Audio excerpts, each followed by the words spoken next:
नमस्कार शेतकरी मित्रांनो, आपल्या हक्काच्या युट्यूब चॅनल मध्ये सर्व शेतकरी बांधवांचं हार्दिक स्वागत आहे। सर्व शेतकरी बांधवांना एकच विनंती आहे, या साईडला दिसत असलेल्या काळ्या बटनावरती क्लिक करा, जेणेकरून तुम्ही आम्हाला सबस्क्राइब कराल। आणि तुम्ही जर आम्हाला सबस्क्राइब केलं तर शेती संबंधित असेच नवनवीन व्हिडिओ तुम्हाला आमच्या सर्वप्रथम पाहायला भेटतील। तर शेतकरी मित्रांनो, आपण या व्हिडिओच्या माध्यमातून खरीप हंगाम 2024 च्या पीक विम्याच्या 75% पीक विम्याच्या वाटपासंदर्भात एक महत्त्वाचा आणि शेवटचा अपडेट घेण्याचा प्रयत्न करणार आहोत।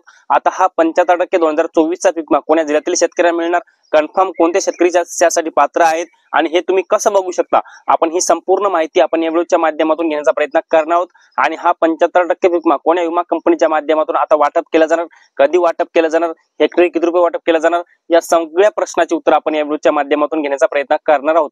तर नमस्कार, मी ज्ञानेश्वर सवणकर स्वागत करतो आपल्या हक्काच्या युट्यूब चॅनल मध्ये। सर्वांना एकच विनंती आहे, व्हिडिओ शेवटपर्यंत पहा, जेणेकरून असेच नवनवीन व्हिडिओ तुम्हाला आमचे सर्वप्रथम पाहायला भेटतील।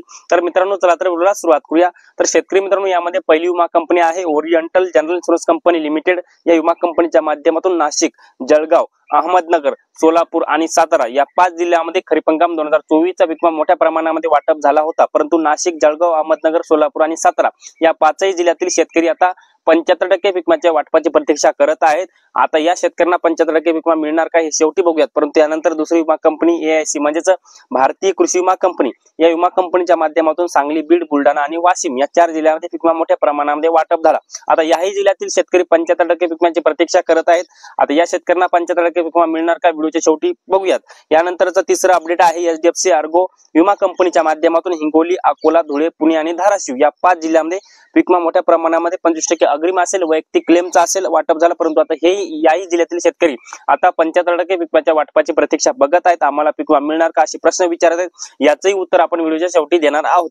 यानंतरची विमा कंपनी आहे universal Sompo general insurance company limited. या विमा कंपनीच्या माध्यमातून जालना, गोंदिया, कोल्हापूर या 3 जिल्ह्यांमध्ये पीक विमा आतापर्यंत 75% असेल, वैयक्तिक क्लेमचा असेल वाटप झाला। परंतु या जिल्ह्यातील शेतकरी आता 75% पीक विम्याचे वाटप बघत आहेत। आता हे उत्तर आपण व्हिडिओच्या शेवटी देऊयात। यानंतरचा अपडेट आहे ICICI लोंबार्ड याही जिल्ह्यातील जे आहे परभणी, वर्धा, नागपूर या 3 जिल्ह्यांमध्ये अग्रिम असेल, वैयक्तिक क्लेमचा असेल पीक विमा वाटप झाला। परंतु आता याही जिल्ह्यातील शेतकरी आता उर्वरित पीक विम्याची वाट बघत आहेत। आता हे अपडेट आपण व्हिडिओच्या शेवटी देऊयात। यानंतरचं अपडेट आहे SBI लाईफच्या कंपनी SBI लाईफ विमा कंपनीच्या माध्यमातून लातूर जिल्हा, रिलायन्स कंपनीच्या माध्यमातून यवतमाळ, अमरावती, गडचिरोली, युनायटेड इंडिया कंपनीच्या माध्यमातून नांदेड, ठाणे, रत्नागिरी, सिंधुदुर्ग आणि चोलामंडलमच्या माध्यमातून छत्रपती संभाजीनगर, भंडारा, पालघर, रायगड। आता या सगळ्या जिल्ह्याचा अपडेट आपण आता 75% येणार का नाही येणार हे एकदाच घेण्याचा प्रयत्न करूया। यामध्ये काही जिल्हे आहेत, यामध्ये नाशिक, जळगाव, अहमदनगर, सोलापूर आणि सातारा जिल्ह्याचा समावेश आहे।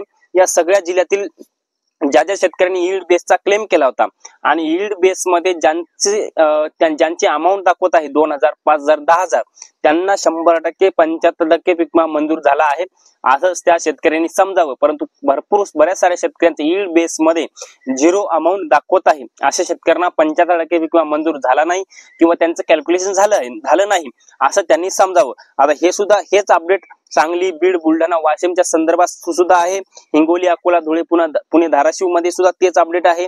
जालना, गोंदिया, कोल्हापूर मध्ये सुद्धा तेच अपडेट आहे आणि परभणी, वर्धा, नागपूर मध्ये सुद्धा तेच अपडेट आहे। परंतु परभणीमध्ये यील्ड बेसचा मोठ्या प्रमाणामध्ये 2000, 5000, 10000 रुपये जेवढी काही रक्कम आहे ती म्हणजे 75% ची मंजूर झालेली आहे, काही वाटप सुद्धा सुरू झालेलं आहे।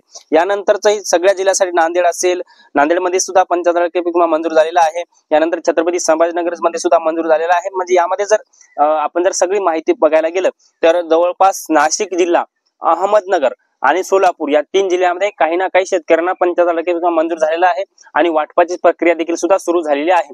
आता यानंतरचं पुढचं अपडेट असेल तर ते म्हणजे बीड, बुलढाणा, वाशिम या 3 जिल्ह्यामध्ये काही शेतकऱ्यांना 2000, 5000 किंवा 10000 रुपये 75% विमा 2024 म्हणजे गेल्या वर्षीचा तो मंजूर झालेला आहे। याचबरोबर हिंगोलीमध्ये सुद्धा 10 कोटी रुपयाचा जवळपासचा 75% विमा मंजूर झालेला आहे। अकोला असेल, धाराशिव असेल याही जिल्ह्यामध्ये हा 75%चा विमा मंजूर झालेला आहे। जालन्यामध्ये सुद्धा मंजूर झालेला आहे।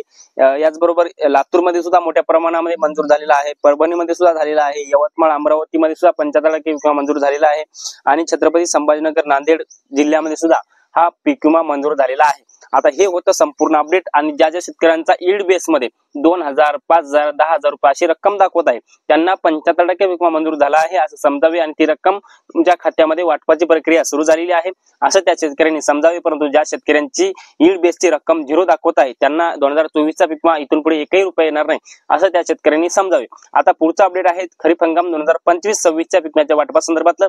आता शेतकऱ्यांना 1 रुपयामध्ये पीक विमा मिळणार नाही. आता शेतकऱ्यांना पूर्ण रक्कम जी सोयाबीनची, कापसाची जी आहे ती भरून पीक विमा योजनेमध्ये सहभागी होता येणार आहे. परंतु पीक विमा भरत असताना स्वतःही भरू शकता, सीएससी केंद्राच्या मार्फतही भरू शकता. तुम्हाला जर पैसे वाचवायचे असतील तर स्वतः भरा आणि पैसे जर तुम्हाला द्यायचे असतील तर सीएससी केंद्रामार्फत भरा. आणि यामध्ये आतापर्यंत चालत आलेली पीक विमा योजना 1 रुपयामध्ये भरून तुम्ही पीक विमा योजनेमध्ये सहभागी होत होता. त्यामुळे राज्य सरकारने ही योजना बंद केली आहे. परंतु आता सोयाबीन, कापूस जे काही यांचा प्रीमियम आहे ते प्रीमियम पैसे भरूनच तुम्ही पीक विमा योजनेमध्ये सहभागी होऊ शकता. असे एक नवीन पीक विमा योजनेचं एक शासनाने ठरवलेलं आहे. आणि पहिली जी नुकसान भरपाईची जी पीक विम्याची होती ती 3 ट्रिगर अंतर्गत मिळायची. परंतु आता नवीन काही शासनाच्या गाईडलाईन नुसार फक्त एकाच ट्रिगर अंतर्गत शेतकऱ्यांना पीक विम्याची नुकसान भरपाई मिळणार आहे. याबद्दल तुम्हाला काय वाटतंय कमेंट्स मध्ये नक्की कळवा. व्हिडिओ जर आवडला असेल तर एक लाईक करा. प्रत्येक शेतकरी बांधवांपर्यंत महत्त्वाची अशी माहिती शेअर करा. धन्यवाद.